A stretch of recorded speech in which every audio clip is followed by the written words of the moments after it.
All right, welcome to The Explainer. Today, we're breaking down Oracle's latest earnings report. And wow, they just released their Q1 numbers for fiscal year 2026, and some of the figures are absolutely jaw-dropping. So, let's get right into it.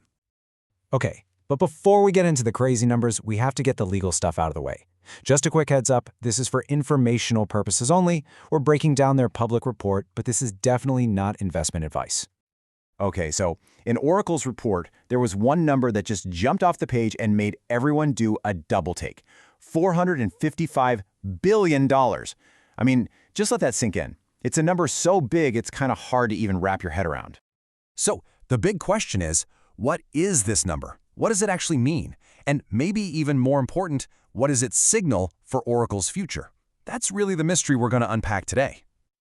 So that number, that $455 billion, that's what's called RPO, which stands for Remaining Performance Obligations. Now, that sounds super corporate, right? But the easiest way to think about it is just as the company's backlog. It's basically all the money from contracts they've already signed for work they haven't done yet. It's committed future revenue.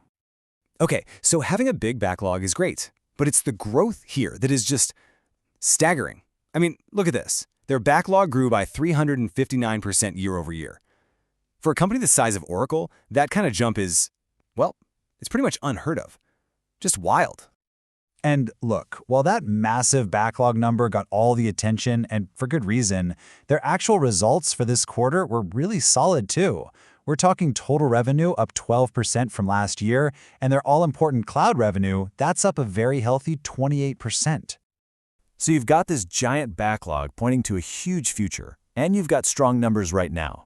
It really makes you wonder, right? Where's all this growth coming from? What's the real engine driving the whole machine? Well, it all comes down to the cloud. But you have to look a little closer. See, their cloud applications business grew by a respectable 11%. But their cloud infrastructure, what they call IaaS, that part of the business is on an absolute tear, growing at an explosive 55%. And this creates a really interesting picture inside Oracle's cloud business. You can see here that the application side still brings in a little more money. It's 54% of the total cloud revenue. But that infrastructure piece, the one growing like crazy, that's the real story here. It's the rocket ship, and it's catching up fast. So, the numbers are pretty clear. But what are the executives saying? You know, hearing it from the top brass. CEO Safra Catz and Chairman Larry Ellison really helps connect the dots on their strategy. First up, CEO Safra Catz. She didn't mince words. She called it an astonishing quarter. And get this, she said they signed 4 different multi-billion-dollar deals in this quarter alone. And she's not stopping there. She expects that backlog, that RPO, to blow past $500 billion, probably in the next few months. And then you have Larry Ellison, the chairman and CTO. He pointed to a couple of huge things. First, their multi-cloud database revenue. This is where Oracle's database runs on clouds from Amazon, Google, and Microsoft. That revenue grew by 1,529%, just an incredible number. And then he dropped this line, which is really the key to their whole strategy. AI changes everything. So what does all this mean when you put it together? Well, that huge backlog, it's not just a nice-to-have number. For Oracle, it's basically a crystal ball. It gives them this incredible visibility into their future revenue, letting them plan ahead with a ton of confidence. And you can see that confidence right here in their 5-year forecast for cloud infrastructure. They're projecting growth from $18 billion this year, all the way to $144 billion by fiscal year 2030. That's an 8-fold increase. And the crazy part is, a big chunk of that future money is already locked in, thanks to that massive backlog we talked about. So how are they going to get there? Well, it boils down to 2 huge bets.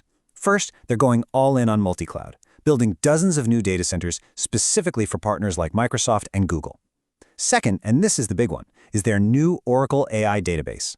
The whole idea is to let companies use powerful AI models like ChatGPT or Gemini right on top of their own private data, securely.